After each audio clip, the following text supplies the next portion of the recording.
Halo, assalamualaikum warahmatullahi wabarakatuh. Hari ini kita melanjut pembelajaran berikutnya yang sebelumnya tema 2. Sekarang kita lanjut ke tema pembelajaran 3. Hari ini kita akan membahas tentang fungsi dan bagian tumbuhan.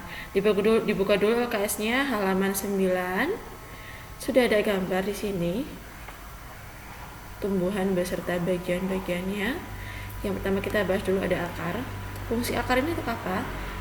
Jadi dalam tanah itu terdapat banyak unsur hara, banyak sekali unsur hara, vitamin, mineral yang akan diserap ke dalam tumbuhan ya maksudnya, yang diedarkan ke seluruh bagian tumbuhan. Ada daun, ada bunga, ada batang, ada buahnya. Dan untuk menyimpan cadangan makanan, nanti akan tahu kalian tuh kira-kira pernah makan akar atau belum sih? Akar yang kita makan tuh dalam bentuk apa, Bu? Nanti kita bahas ya. Yang kedua ada batang. Batang ini fungsinya untuk mengokohkan tumbuhan. Bayangkan kalau tumbuhan itu tidak ada batang, apakah tumbuhan itu bisa berdiri dengan tegak? Ya, fungsinya pasti untuk mengokohkan tumbuhan. Daun, fungsi daun adalah menghasilkan zat hijau. Jadi warna hijau dalam tumbuhan itu berasal dari zat klorofil. Zat klorofil itu apa, Bu? Ya, zat hijau itu tadi yang dihasilkan dalam daun. Fungsi selanjutnya dari daun adalah untuk tempat fotosintesis. Keempat ada bunga. Bunga ini berfungsi sebagai alat perkembangbiakan. Jadi beberapa tumbuhan itu ada bunganya, dan bunganya itu akan menghasilkan yang namanya buah.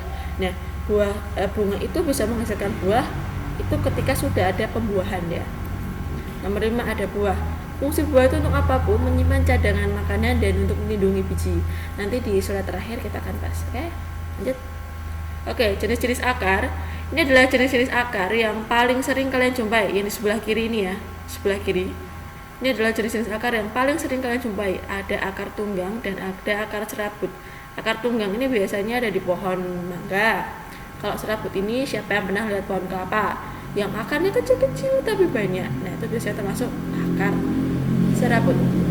Dan ini ada beberapa akar khusus yang dimiliki oleh tumbuhan tertentu. Akar gantung biasanya ada di pohon beringin. Akar nafas ini biasanya ada di tumbuhan yang berada di tepi pantai. Kemudian ada akar tunjang, ini biasanya tumbuhannya adalah pohon bakau. Akar pelekat itu biasanya pohon sirih. Seperti itu ya. Jadi ada beberapa akar, ini adalah akar yang paling sering kalian jumpai. Tapi ini juga akar-akar khusus yang tidak masuk dalam kategori apakah itu serabut, apakah itu tunggang. Tapi ini adalah akar khusus karena ciri tumbuhan tersebut. Oke, jenis-jenis batang. Yang pertama ada batang berkayu, ini yang pertama. Yang kedua ada batang rumput. Yang ketiga ada batang basah. Batang kayu itu adalah batang yang berkambium, yang biasanya bisa dikembangbiakkan, yang biasanya bisa disetek. Contohnya ada pohon jambu dan rambutan dan mahoni. Kalau batang yang berumput biasanya batangnya berongga. Berongga itu apa toh, Bu? Berongga kuwi nek diporo dua lagi. Nek dipotong, kalau kita potong itu akan menunjukkan bahwa batangnya itu bolong atau berongga gitu ya. Kayak sedotan. Nah, kayak sedotan, seperti sedotan. Kalau yang batang basah dia kadang berongga tapi belum tentu basah. Basah tuh di sini cirinya dia lunak berair. Contohnya di sini ada bayam dan kangkung. Bu, tapi kan batang rumput juga lunak dan berair, tapi bukan termasuk batang basah. Karena biasanya yang batang basah itu bisa dimakan biasanya. Next, slide keempat. Oke. Jenis-jenis daun. Di sini ada 4. Yang pertama ada daun menyirip, daun menjari, daun melengkung, dan daun sejajar. Daun menyirip ini perhatikan tulangnya. Tulangnya itu seperti duri ikan.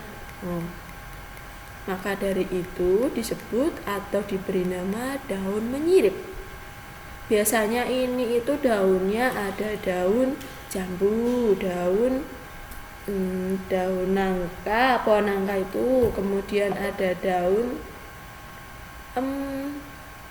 jambu udah, daun nangka udah. Pokoknya sekitar kalian tuh banyak sebenarnya daun yang ini. Kemudian daun menjari, ini paling kalian tahu nih apa daun menjari. Contohnya adalah daun singkong. Kemudian daun melengkung. Perhatikan tulangnya itu melengkung ya, tidak lurus seperti menyirip, tapi benar-benar melengkung tulang daunnya. Contohnya ini adalah sirih. Kemudian daun sejajar. Contoh daun sejajar itu adalah ada pandan, ada rumput, bahkan daun pada tebu itu juga termasuk daun sejajar.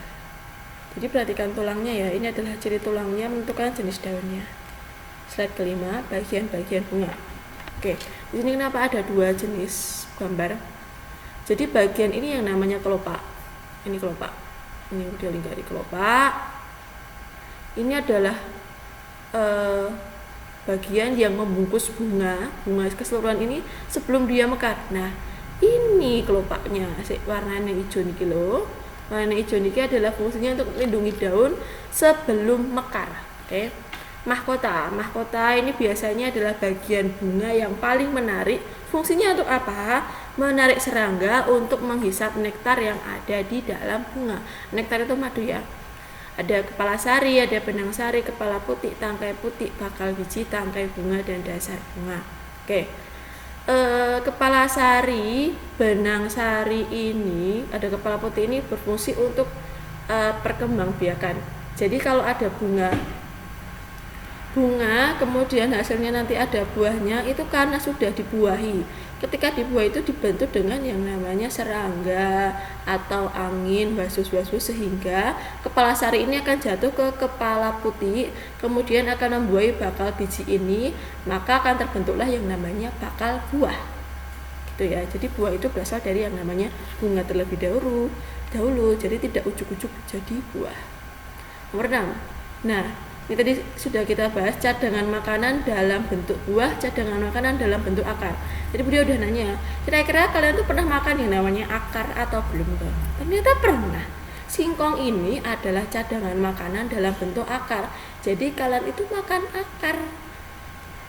Kentang juga termasuk cadangan makanan dalam bentuk akar, wortel pun demikian. Kalau cadangan makanan dalam bentuk buah, yang tadi asalnya dari bunga, itu ada mangga, ada jambu, hampir semua buah-buahan itu berasal dari bunga terlebih dahulu. Oke, kecuali yang ini ya. Tugas, ini ada tugas dari Budi ya. Tugas, carilah daun menjari, daun menyirip, daun melengkung, daun sejajar. Masing-masing satu saja. Masing-masing satu, kemudian difoto, dikirim ke Budi ya. Diberi keterangan fotonya. Misalnya kan habis kirim foto, kemudian ada bagian bawah itu diketikkan, ini foto daun apa. Ingat ya, masing-masing 4. Jadi kirim daun yang menjadi 1, foto daun yang menyirip 1, foto daun melengkung 1, foto daun sejajar 1, masing, berarti totalnya ada 4 foto ya. Dikirim ke Budia, deadline-nya Jumat pagi saat absen. Jadi pas kalian absen sekalian ngirim tugas. Oke. Kita lanjut ke pembelajaran berikutnya ya, pembelajaran 4.